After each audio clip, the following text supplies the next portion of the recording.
So when we talk about climate impacts, we're talking about four main impacts. We're talking about rising heat globally, and that has some really complex impacts for us locally.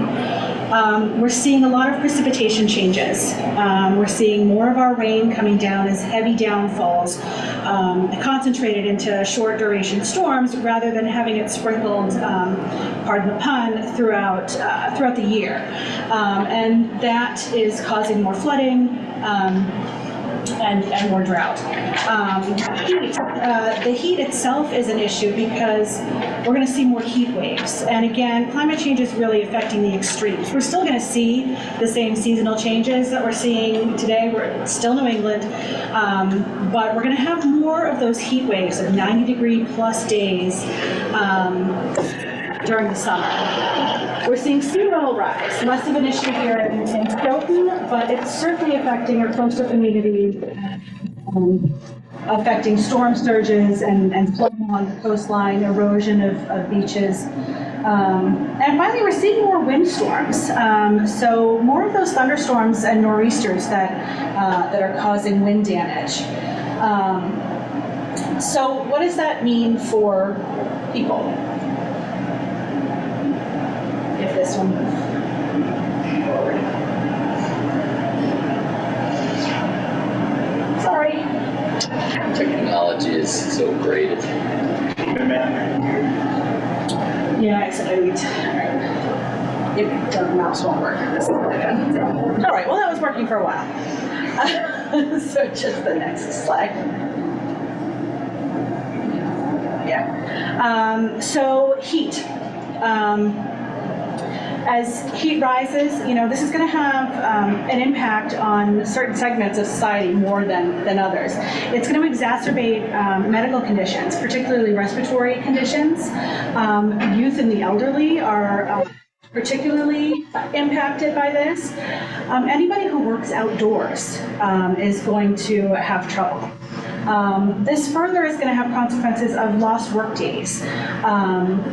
Higher medical bills. What happens when you don't have air conditioning? What happens when it's compounded with a power outage because everybody who's using their air conditioning is straining the energy grid? So there are a lot of things to think about as we think about just rising temperatures alone. Next time.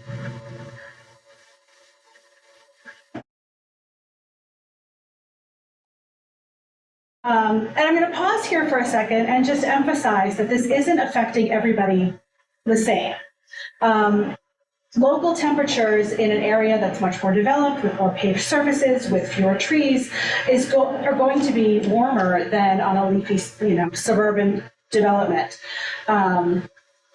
And we need to be conscious of that as we're trying to come up with policies and interventions to make equitable changes to protect neighborhoods and to reduce the impact on people. So I just wanted to make sure we made that. Next slide.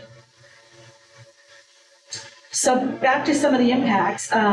So these precipitation changes. We're going to see both extremes. We're going to see flooding, more severe and more frequent flooding, even in areas that were not prone to flooding in the past. So we did a survey last year to find out where people had experienced flooding. We're going to see flooding in other areas as well. And that's going to have an impact on infrastructure. So the image on the top left is a dam that has failed in a flood, and it's going to affect people's homes. We can see more basement flooding as groundwater rises. And then on the flip side, because we're getting all of that water in these concentrated storms, we're going to see more drought. And that drought is going to be exacerbated by heat, which is going to affect drinking water supplies in many of our towns.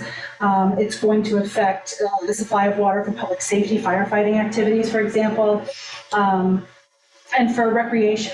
I heard a lot of you talk about what makes Stoughton special are the water resources and, the duck pond or, kayaking or canoeing, and that's really going to be affected by precipitation changes. Next slide. Windstorms. I think the pictures speak for themselves. We're going to see more of those thunderstorms and nor'easters. So we're going to see more property damage. We're going to see down power lines. This is going to interfere with traffic, with commutes. You might not be able to get places you need to get, and public safety might not be able to get where they need to get. So, keeping an eye on that. Next, and then those are just the consequences to humans. The climate impacts are going to have consequences for the environment as well.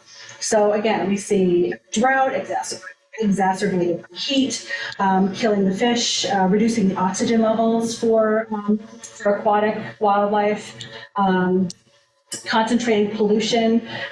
In the upper right here, we have a sewage overflow. So stormwater has gotten into a sewer, and all of that sewage is coming out. It could run into local streams. It could run into basements. We've got pollutants that get concentrated and affect, lakes and streams, and it's changing. So it's changing the ecology, right? So we're going to see more, we could potentially see more mosquito and tick-borne illnesses because we're not getting those cold snaps that we used to. So those are just some of the consequences. And I know I've just thrown a lot of information at you. But I just want you to keep those in mind as you're thinking about what is it about Stoughton that's special, what is it that you rely on, what resources do you rely on in town. So let's go to the next slide. And what is Stoughton doing about it? So what Stoughton is trying to do is build resilience. And when you hear about climate change, you hear a lot about both mitigation and adaptation. So what do we mean by climate resilience? Well, we need mitigation. Mitigation is reducing our reliance on fossil fuels, reducing the energy that we use, reducing greenhouse gas emissions to reduce the severity of climate change. Whereas adaptation is sort of the recognition that climate change has happened, it is continuing to happen, and there are consequences that are simply unavoidable at this point, though we can lessen it through mitigation. And so because of those changes, we need to adapt. We need to make our community safer and healthier, able to bounce back when it's hit with a storm, for example, and withstand some of these impacts. So what we're focused on tonight and through this MVP project is adaptation. Recognizing that changes are happening, how do we make Stoughton safer? Next slide. So you heard a little bit about this project from Craig. This is a 2-year project, and it's sort of multi-pronged. And the main thrust is coming up with a flood model to identify areas that are really at high risk for flooding, whether it's along streams or, in, say, downtown, where the stormwater management system might be overwhelmed by one of these major storms. We're also engaging with you and other community members to try to find out how do we better engage with you? How do we better let you know what's happening? How do we, find out what your priorities are? What is it that you are most concerned about? And really make sure this is a partnership as Stoughton moves forward with their climate adaptation planning. Next slide. Oh, I deleted this. Anyway, so I'll stop there and ask, does anybody have any questions? Again, I know that's a ton of information, and we don't need to talk about climate change specifically. We really want to talk about what is it that you rely on in town. What would be a huge disruptor if it were cut off? But before we move into that, are there any